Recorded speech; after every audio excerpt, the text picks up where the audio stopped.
Hello there, world of tankers, and welcome to the channel. I'm your host, Droodles Blitz, and in today's video, I am going to be recommending a tank that everybody grinds, especially if you don't have it. See, yesterday, the balance changes for the game were leaked, and a lot of people have been sharing their opinions on them. I have been one of them. And I don't agree with the balance changes that Wargaming is planning to implement to the game. But I'm also quite confident that those are the changes they are going to stick with. And if that's the case, I'm going to give a lot of you watching my video today advice. And that is to start grinding the E50M. The E50M is already an absolutely fantastic tier 10 medium. It features mobility, armor, solid DPM. It has literally everything that you would want on a medium. And you can see that it shows in my stats with 3,700 average damage and an 86% win rate. It's a beast. Wargaming is planning on giving this vehicle more armor on the turret, more armor on the hull, more armor on the sides, more resistance because it's getting reactive, which means 27% of the damage you receive for however long I think it's 14 seconds it lasts. It's just ridiculous. You're going to see these things like crazy. And I would highly recommend that you are one of those players that starts grinding down the line. Even if the vehicle doesn't get the plan changes, I can tell you for a fact it's still going to be amazing. So it's not like you're going to be bummed out that you ground a tank that's not very fun. The E50M is a blast, and it's definitely one of the strongest mediums currently in the game, which is why I find it so incredibly goofy that Wargaming is planning on giving it even more capabilities. We are going to showcase the capabilities of this tank today. I actually had live gameplay recorded. I literally had a whole thing, 2 battles recorded live, and my audio was incredibly quiet just because I changed my streaming stuff, as you guys have noticed, with my green screen and everything. And because of that, it's actually been really annoying. It completely screwed me over. So I'm just going to use the replays from those 2 games. I mean, we can see that they were back-to-back battles. Yesterday I stopped streaming with my Caliban, and then we made our way to these 2 games today. So it's not like I'm selling you snake oil or anything. These were 2 battles I just literally played. So I'm just going to talk about the games, and yeah, that's about it. So the first battle we arrive on is Canal. And up against us we have a Bosch 25 ton, Object 907. Okay, I mean, some strong tanks on the enemy lineup, but nothing absolutely incredible. We are going to start off this game by playing pretty passive. I was going to go up top and try and see if I could spot anything, but the enemy team is a 183, and I've seen all too often you go up that hill to try and get some spots and shots, and you get nuked by a 183 or something because the enemy mediums spot you. So instead of going where I was originally planning, I decided I'm just going to help out the T100, move up a bit, and see if we can get some damage out. Well, the Boss Chatillon shoots at the T100, and, well, then he actually starts shooting at me. He misses the first shot. We get another shell into him, and he's not doing too well. Now, I think the average damage of the E50M is like 320, 330, so the fact that we only rolled 588 with 2 shots is pretty sad, honestly. However, we do get a nice little snapper right into the 907 lower plate, which definitely makes up for it.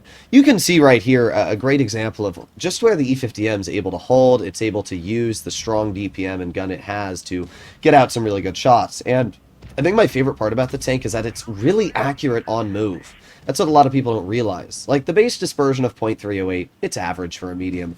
I actually think 0.308 is like the most average value you can find on a medium. But the E50M, you notice, even when I'm driving, just barely blooms. You can see here, full speed, and then I'm already aimed in on the IS-7, and I'm able to back into cover. And that is a really nice capability because it means, for example, that 907 did not have the time to aim in on my lower plate. We get a nice shell into the IS-7, and we're now up to 2,200 damage. We get a nice snap into the 907. I mean, this gun has been working like an absolute beast so far. But wait a second, that is not a 907 or an IS-7. That is an FE2 and 5B 183. This is where you run into the conundrum of, oh boy, I don't want to poke that 183 and possibly get nuked. But at the same time, that 183 needs to go. So I'm going to reload, and we're going to poke him. See ya. Bye-bye. There you go. 183 misses his shot, and we end up dealing 3,440 damage. We do not have the shot on the 907, and the one that I thought I might have the opportunity to hit just flew right into the dirt. But we're doing pretty good. We've blocked 1100, which is quite a lot for a medium. I mean, maybe if you're in a 62A hull down or, something that has a lot of armor, you can get 1100 blocked, but in general, mediums don't really get a lot of bounces. But we are going to make our way wide, and we're going to aim it on the rear of the Object 907. We're going to get one pen, and then we're going to back on up. Now, obviously, I want to shoot the IS-7 on the lower plate, but shell goes literally like an inch too high and ends up going into the upper plate instead of the lower plate. You can actually see the shell mark, but it's a little unfortunate. Not too big of a deal, though, because we are still ripping into the IS-7. We have our adrenaline activated, which obviously gives us more DPM, and we've done literally 4,400 damage here. I shoot an HE at the IS-7 just because I was hoping it would lower him down to a one-shot for me. It's not like it really matters. At this point in time, we're going to win anyway. That shell, I think, gets eaten by the track of the Ball Chatillon. Not that big of a deal, though. We're just going to get to the side of the IS-7. We get one pen into his vehicle, and the E6 is going to roll off to his side and get the clear. 4,700 damage. We also blocked 1,100 and had an incredibly easy game.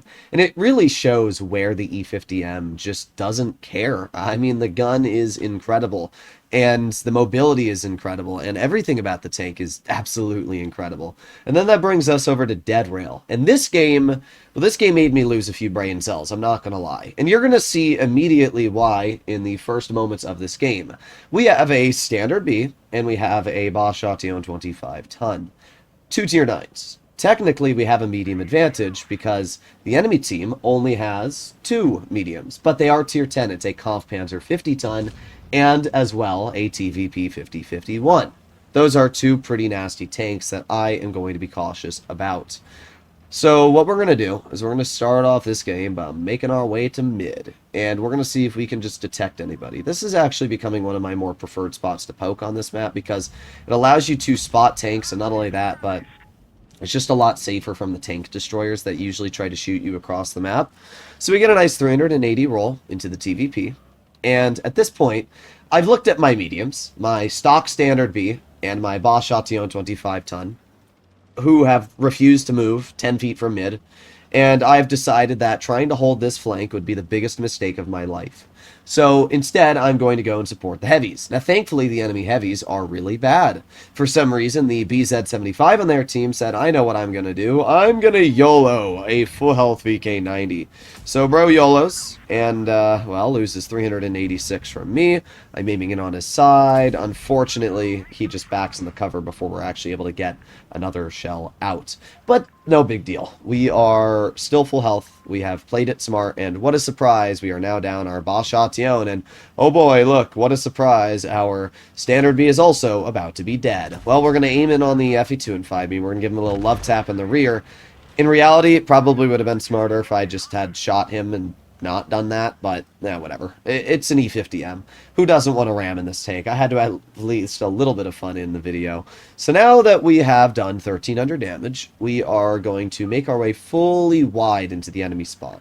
Now, first of all, I'm going to make sure that they've got no tank destroyer sitting in the back here. I can't tell you how many times people don't go fully into the corner here to spot, and then a tank destroyer ends up being there and nukes you in the rear, and then you get completely, circled and you're outpositioned.